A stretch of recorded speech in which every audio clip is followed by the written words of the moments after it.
for you, you said you mentioned your parents like immigrated here. Were they already married and both from like the same area when they came like out to California?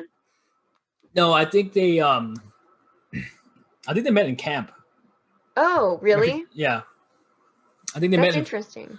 I think they like met like after they got off the boat in Florida or some shit. That's cool. Uh, So they ended up like on the East Coast and then came to the West Coast? yeah, they came here in Florida and then they flew over to Richmond, Hmm. and I think that's where they had their life for a little while. And then I was born in San Pablo, Okay. so I think that's how they did it for them. That's cool. Because I was just thinking how like I know so many people who like for my side of the family, like my grandpas both like I don't even know, like I feel like most of that like they were like generations in America, but like both of my grandmas were first generation Americans. And like it's just interesting to see the way that different sides of my family interact and like the way like I know for my grandma it's like my grandpa's sides like they weren't as close with their family. They didn't do as much together. They didn't like stay as much in touch. They didn't like help each other out the same way. But like my grandma's sides and like how they raised like our side, it's like so like my even my mom's versus my dad's side, like my mom's side's so involved with each other. My dad's side's so spread out. And it's interesting like how like especially as Americans, we're such an interesting mix of like all these different raised with like around different cultures and like also like we have our own random cultural influences from inside the family and then also wherever you come and like raise or grow up like here like I mean I know for us like we have Mexican food is like our go-to Christmas Eve tradition. Like our Christmas Mm-hmm. Eve is when we really celebrate Christmas and we always have Mexican food and it was because of like we have a lot of farmer families and like they of course there's in California there's a bunch of like Mexican migrant farm workers and also just like ones that stayed and worked and so we had like family friends and family members that like started the tradition of bringing tamales or whatever and the next thing you know it became like our tradition and like I don't know, especially in the Central Valley there's such a like mix of everybody and like you have family members and family friends and like for me we have different like races and cultures within our same family and like Mm-hmm. just I don't know I kind of love that. Like I feel really spoiled from that because like you get like your own culture but then you also get like to have be a part and like be involved with all these other ones and like it's again with the all the way thing it's such an interesting thing of like I'm so obsessed with having like that variety and having that like also getting to be parts of like being involved in some of it but also getting to be exposed in even the parts that I'm not involved in and getting to like soak that in and like I'm sure you feel the same way with San Francisco too. Like I Mm-hmm. loved getting to live in San Francisco and getting to like explore the different districts and getting to explore like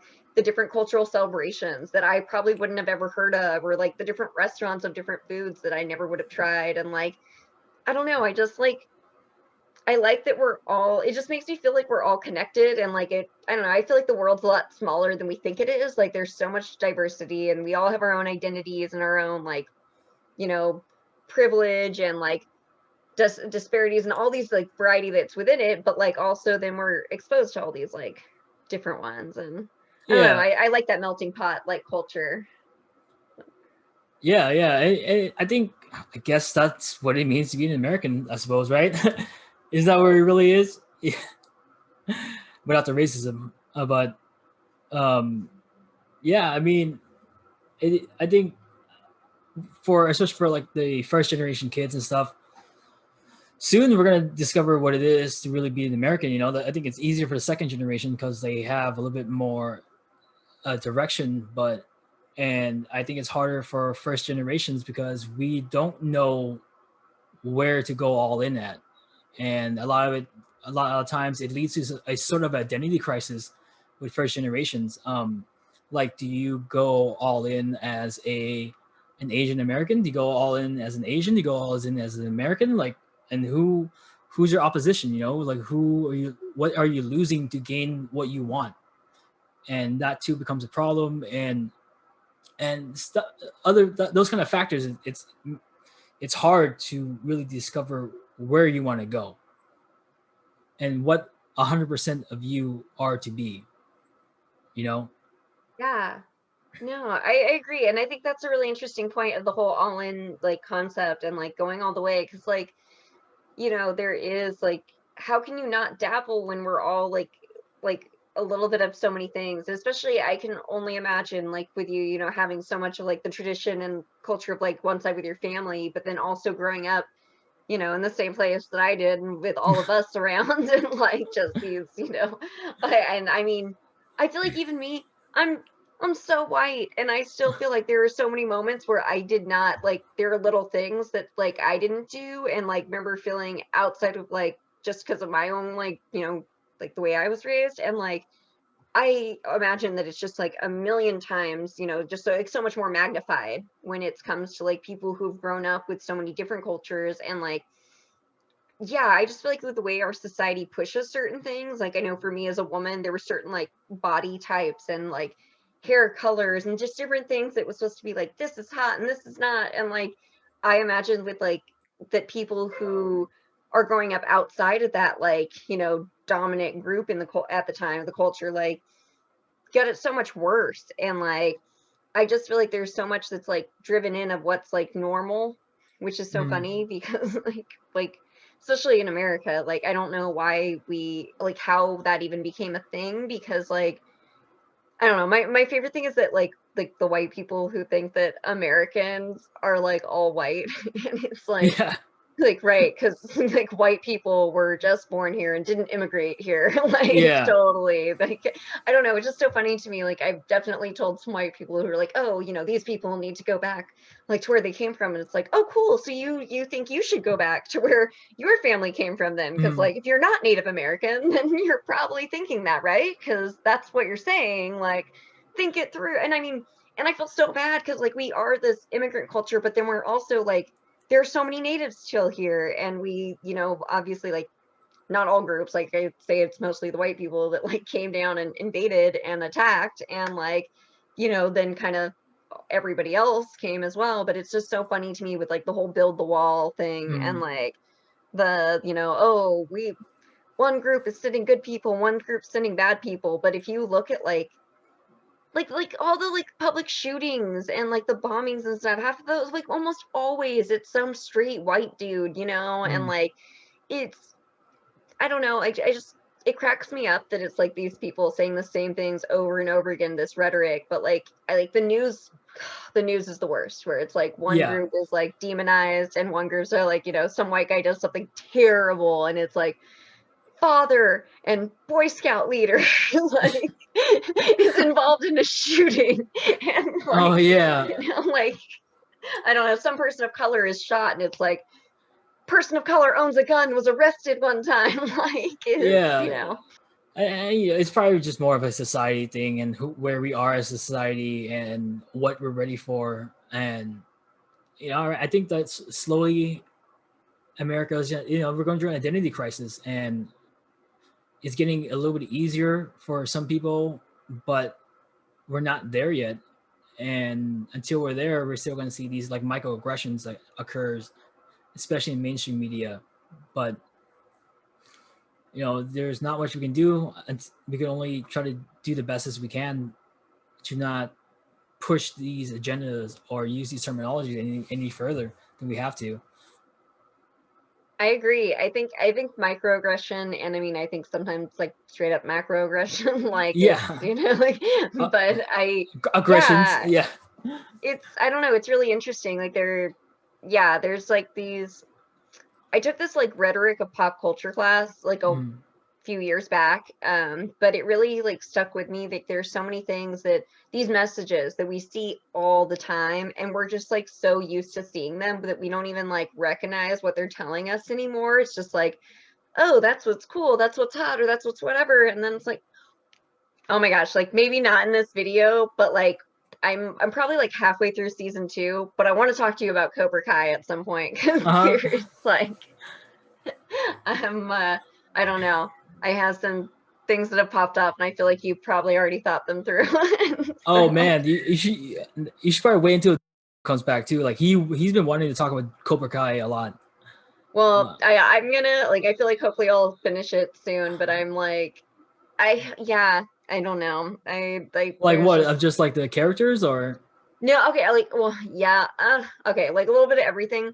But for me, the cultural appropriation thing, like that keeps mm, like that I've been thinking about, because like the originals, they had Mr. Miyagi, you know, and mm, like, and I know that Mr. Miyagi was influenced, of course, and there's like still obvious, and I do like that they've stayed true to some of the original stuff, but then there's like I don't know, it's like all these it's just every like all so much karate, so much stuff from taken from Asian culture. And there's not very many Asian people in this like show. And then the ones that have been there have been very small roles or mm. like not even as involved in like the actual culture itself or like literally doesn't know it. And like it was just I don't know, it was just really interesting. Like that's not it's not what I was expecting in that. I Mm. thought that there was going to be like a little bit more variety and like obviously I know that it's about the two main guys from before and like I knew some of this would I don't know and then they brought back people I wasn't expecting them to bring back then that I felt like could have been left but I don't know. I don't know. I have a few like bones to I think it's pretty well done. I think it's a good show. I just have there have been a couple things I'm like what's happening here and like I don't know. It's definitely a show that feeds on nostalgia. Yeah. Yeah, like when I was watching that show, I was like, all right, this is definitely more nostalgic than anything. It's still well done. The characters are really well written. I think season 3 does a better job at representation. Okay. But yeah, Cool. obviously you're not there yet. But I remember talking about this, how he tried to avoid a lot of Asian stereotypes Mhm. before, growing up. And I think it's kind of true, like not a lot of kids did karate or kung fu growing up because they didn't want to be that stereotype. I And totally did karate when I was a yeah, kid. I mean, I did, but that was me. I wanted to do it. I just my brother wanted to do it and I didn't want to be Yeah. stuck sitting there watching him, so I signed up too. Yeah. Well, that's good. You did it. Like you have something on your belt. But yeah, I thought it was kind of cool that they made the bully Asian, because Yeah. like typically you don't really see that. But yeah, the representation gets a little bit better in season 3.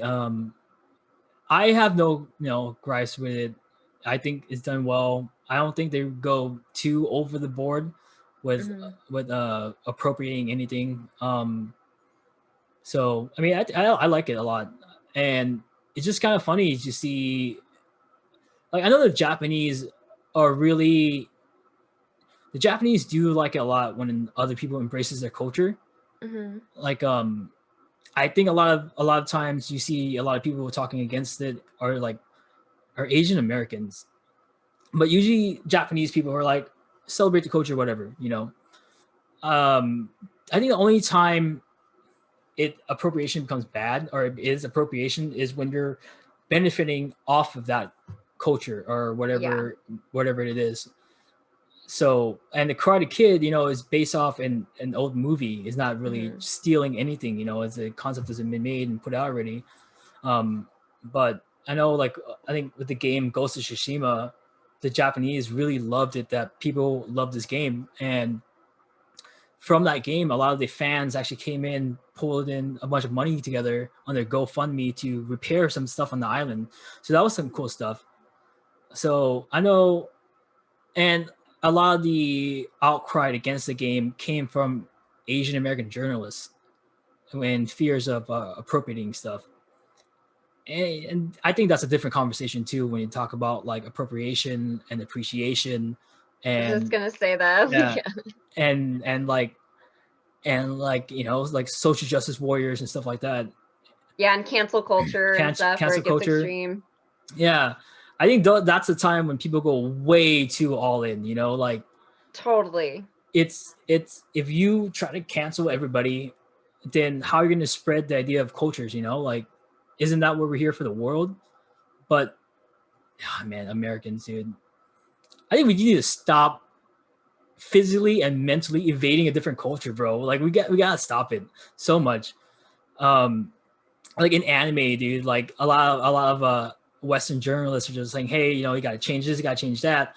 But a lot of anime creators are just like, hey, fuck off, like this is our culture. Don't come here and change it.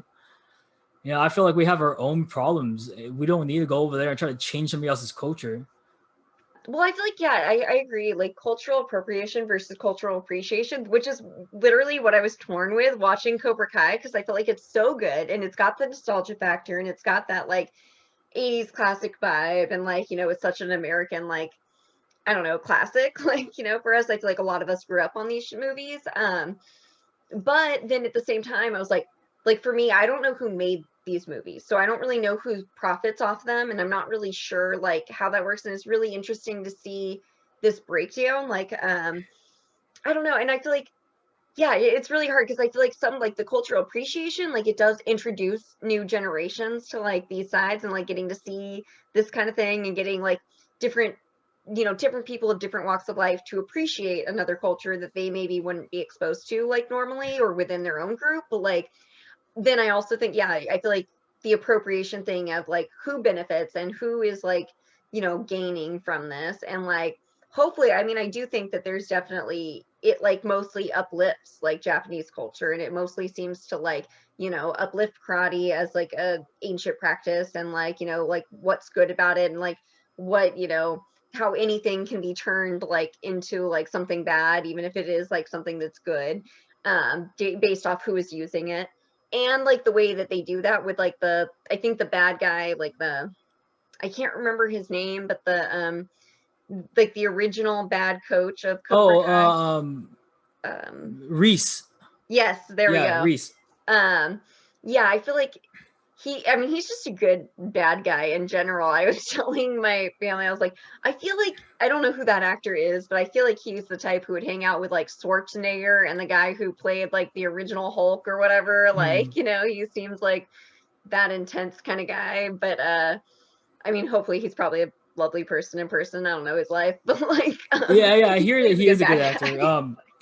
Yeah, you know, I can't really talk about it much because it will spoil some stuff in Okay. season 3. But there, I were talking about the concepts of a protagonist and an antagonist, Mm-hmm. good and evil. But obviously, I can't talk about it with you because it delves into a lot of different tropes and analyzing those tropes. Okay, I'm gonna finish it, and I'm So gonna you hit you have to up about finish this. it, I'm and super excited to talk to you about it. yeah, yeah, I'll tell you about it. But going back to like appropriation and stuff, it just, you know, like I remember in 2012 where this girl on the East Coast wore a Chinese dress, right, to Oh prom, yeah. and I was like, so what? You know, West like Easterners wear tuxedos all the time, Mm-hmm. and I don't think she's doing anything wrong. You know, Mm-hmm. it's not like she's like cutting the dress up or stepping on it or anything like that. You know, she's just wearing it because she appreciates that dress and she likes it. Mm-hmm. And I think, you know, you shouldn't be at fault for finding something physically appealing. Totally. Well, I mean, I feel like there's such an, yeah, I'm the same way. Like there's such an interesting, like I like so many things about so many different cultures, and like there's definitely stuff that like I would love to embrace, but it depends, like I try to do it respectfully, and I try to like make sure that I'm not like we were talking about like those travelers, you know, who are like Mm, promoting like going to these places when it's like not a good time to go to those places, or like to, you know, live at this elevated lifestyle when it's like, you know, all mm, these people that live there are like also like very poor and trying to like survive. Um yeah, I feel like it's a balance of supporting and embracing these cultures without like projecting our own stuff on them, because I feel like it's like, you know, doing it in a way that they are like, mm. that you're respecting it and like embracing it and honoring it, and not just like taking it and okay, this is mine now. And like I wasn't it you who posted the mahjong Mahjong stuff, tile? yeah, Yes. yeah, Oh my yeah, dude. gosh, It like, was like, bro, it was like people were willing to pay $425 for these tiles. I was like, come on, bro, why? and like if you're gonna pay that much money, pay it to like the people who have been making, like the people that it came from that are like, you know, I don't know, like it's Mm, just insanity, because it's like, what I can't remember, like I read their little mission statement that when you posted it of like, oh, it didn't represent me and I didn't see myself in these things. It's like, well, dude, like you're some white chick. Like It's like you're not. It's like you're gonna charge $425. That is insane.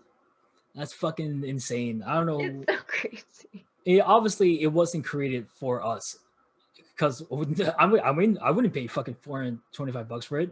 Right. Um, it's just like, yeah, it's just something like that. I think that's where, when you're benefiting off a different culture and you're not giving anything back, I think that's where you're crossing the line. Like, there's this Australian company that decided to sell these Thai style dinner tables, right? Mm-hmm. And they're just charging like double or triple the price for it. That were made, and there was like a little backlash too, because they never attribute where the idea came from or the design, No and they're credit. just trying to make a shit ton of money from it, and they're selling it for like an expensive amount of money too, for like these like outlandish, stylish, fancy tables, but they're just a bigger version of these Thai dinner tables. So I think stuff like that appropriation that's a no. Yeah. But that's really interesting too, like what you're saying, like the credit thing, I think is such an important part. Like even okay, so like a little bit off subject, but like the arts, like there's so many artists these days, especially with social media, how like so many artists have to use it to like put their stuff out there to like get noticed and get people to buy their things. But at the same time, they are showcasing their art and it's like, basically kind of giving away their own secrets. And there's people who then take that idea, don't give that original artist credit, and then like, recreate it slightly Mm-hmm. different and charge whatever they want. Or like, I know it's the same for like, there's a lot of, I mean, I even know some people who do this, who thrift, like get a lot of their products from thrift stores and then they resell it at these little markets and stuff, but they sell it for more. And it's like it's taking all these good items out of these like places where people who don't have as much money and don't have as much access would like be able to find them and buy them, and they're reselling it Mm-hmm. and they're like upping the cost. And like, I mean, I get both sides, like I get like the business practice, but I also feel like that it's slowly like taking from like the pool of like that, Mm-hmm. that's their only access. There's some people who like need those kind of like options. And like if you're reselling all these, it's going to up these costs, like both at the thrift stores eventually and like, taking away a lot of the products that would be available to them. And I don't know. Yeah, they're essentially changing the economy of those items, like where they would circulate. Yeah. And yeah, I mean, it sucks, capitalism, right?